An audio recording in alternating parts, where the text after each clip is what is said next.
Stage 2 of the Tour of Catalunya, and perhaps the only day where the sprinters have a chance on this, the centenary year, where the course most definitely favours the climbers. As you can see, overcast and rain on the day.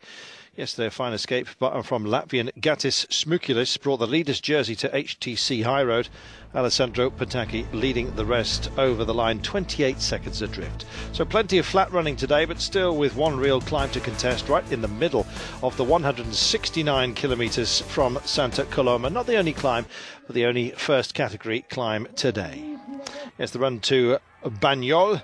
4 laps of that town, formerly happy hunting ground to Mark Cavendish, and as you can see, it was a packed Santa Coloma that sent them off on their way. A lot of winter clothing still on display, and Master of Ceremonies has just got them underway. Of course, also well wrapped up, as you might be.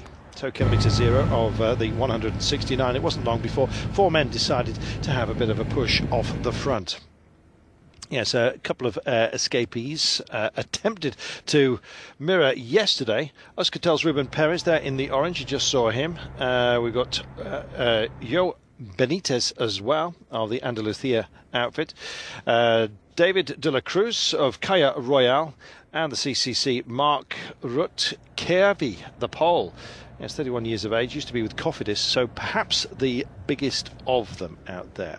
Other chasers there were trying to bridge the gap, and Jan Traknik of Quickstep was one of those. His pursuit, though, ultimately doomed to failure, and indeed it was a sharing of duties by those up front who were on a fine push. They did indeed contest both the climbs and indeed both of the sprints on the day, the intermediate sprints that is, and it was a busy old time of things up front.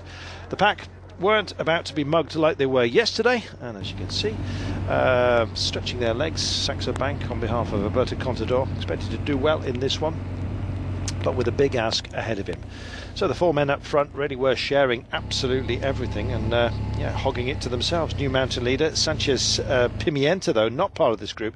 He popped out of the main pack on the second climb of the day, and as a result claimed the climber's jersey. As far as the sprint leader is concerned, Ruben Perez in this group for Euskaltel took both of the sprints today, and in so doing has taken the sprint leader's jersey. So a bit of a mixed day today. Dry roads, as you can see, but the rain did kind of dust them, and temperatures around about 13-14 Celsius, which explains some of the long arm coverings here just to keep them warm. So over the mountains the pack went. It was a full chase as well, trying to get them down, and as you can see, it was Movistar and Lampre that were doing most of the work. Lampre determined to make amends for Alessandro Petachhi missing out yesterday. Smukulis had done a great job of going off alone in the end of an escape group, when they were hoping these 4 to do exactly the same, at least one of them to have the same level of success. Was not to be, unfortunately, and I have to tell you, with 20 kilometres to go, they were caught, and it was a question of being all together and who would have a push off the front after that. Well, when you've got a whole load of cars lined up behind you, and when they start overtaking you, you know your day is done, and these 4 doomed to failure, unfortunately.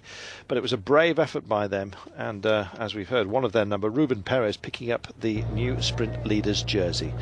The Bellon not about to be to suffer the same fate as day 1.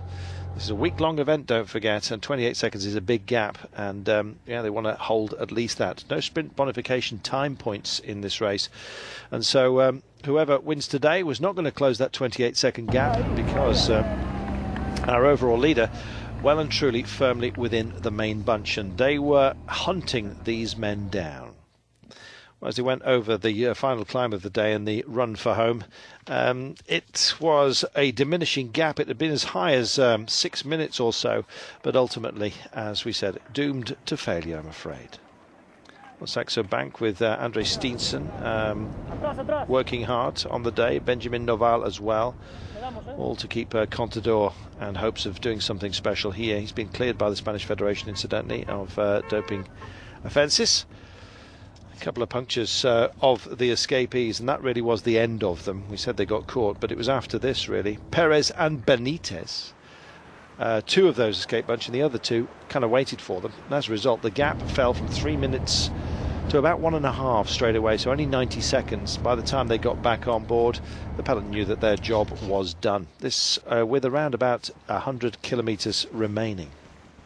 So Lampre, yes, stretching their legs just a little bit, working for Michele Scarponi and Alessandro Petachhi on this day, you might imagine, as it was going to favour the sprinters yet again. Movistar also doing a lot of work up front. Movistar for Xavier Tondo, but Jose Rojas, their sort of sprint ace. So, who would it be? Big questions. There's Irirate, Javier, doing a job up front, just trying to keep in touch, or keep Movistar in touch with Lampre up front. And as they refueled their bodies, it was time to just stretch the legs yet again in that run-in.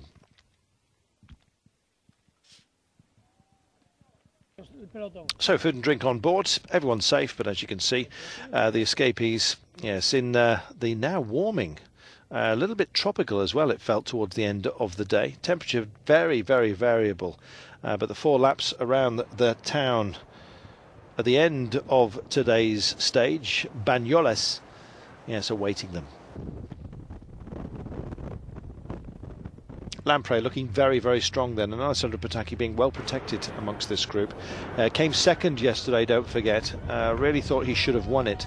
And I think today possibly the last chance for the sprinters to really stretch their legs, because it gets very, very lumpy from now on in, as if it wasn't lumpy enough. Tour of Catalunya, 100 years old, don't forget. This is the centenary running of the event. And hugely, hugely popular in this part of the world. They kind of feel like it belongs to them. Heavy clouds, as you can see, fat with moisture, did not burst at this point. And, well, they're the first time across the line in this circuit that they had to contest today. And indeed, that final sprint special of the day. So the last intermediate done and dusted, and time for the train to just start chugging now and wind their men in. Well, I've already told you that they did manage it. It was handshakes all round for these 4. They've done a good job, but the gap, well, at this point, down to just less than half a minute, and it wasn't going to last. Lampre now organising themselves. Last adjustments, all unnecessary weight thrown. Yes, the last of the drinks bottles cast asunder by some. Certainly the food well gone, and there they were. So, the escape over and done with, and everyone together, but only for 5 kilometres. And then all of a sudden, it was a chance for some of those legs to be stretched. Alexander Petachhi, the Moldovan champion for Katusha, went off the front, and joining him, Giacomo Nizzolo. Now then, this was a very, very brave push by these two. Never more than 15 seconds away from the peloton, but they held that for an amazing 17 kilometres. Well, the man with the pen board, getting his timings just a little bit wrong, I can tell you. But nonetheless, very, very, very good attempt by this pair. A brace off the front. They'd had a busy day, don't forget. And the question was, would the peloton manage to catch them? They were just out of sight on a number of these turns. And as you can see, other hopefuls were having a go here. So the pace suddenly got up. Been a slow pace throughout the day, hovering around about 35 kilometres per hour as an average. Not a quick day then at all, but, well, it certainly got quick towards the end. Yes, 37.8 kilometres per hour on the day. Quite a slow day then. And Giacomo Nizzolo caught, and indeed with 3 kilometres to go, they were all together. So, just 3,000 metres to do the damage. Who would have the legs, and who would have the team? All about support, especially on wide avenues such as this. We mentioned it being happy hunting ground for Mark Cavendish, not here contesting this year, but Gatis Smikulis, as you know, the leader overall. Where would he be? Suddenly bursting to the front, Alessandro Petachhi it was that went on full attack here. It was a question of who could catch him, and in the end, absolutely nobody. Jose Joaquim Rojas of Movistar getting nearest to him on the line on the photo. Manuel Antonio Leao Cardoso for Team Radio Shack got close as well, and Credit Edlin, Cofidis Nicole Ede as well of France got close. So Petachhi going one better than yesterday and looking very good. But as we said, no sprint bonifications and no final bonifications either. So no time bonuses. And as a result, Petachhi stays 28 seconds behind Gratis Smukulis overall. Does get the honour of taking today and has really shown that he means business here. And his recovery from bronchial asthma, which actually put him in hospital, seems to be complete. He's had his treatment and is looking on good form. So is Smukulis, who holds on to that leader's jersey with the 3 stripes across the chest, or it would be if it were not for the HTC High Road logo. So I hope to have your company. Change, as we said, in the climbers category now. Julian Sanchez Pimenta doing some great work on the big category 1 climb today, picking up a vital 6 points, and he now leads Gandus Mikulis in that class. Ruben Perez Moreno is the points class leader, and the best Catalan is Josef Jufre Po of the Pro Astana team. So we look forward to your company tomorrow. Don't forget, it's a big, long one tomorrow, 183.9, but it is lumpy as we head into Andorra. We'll see you then.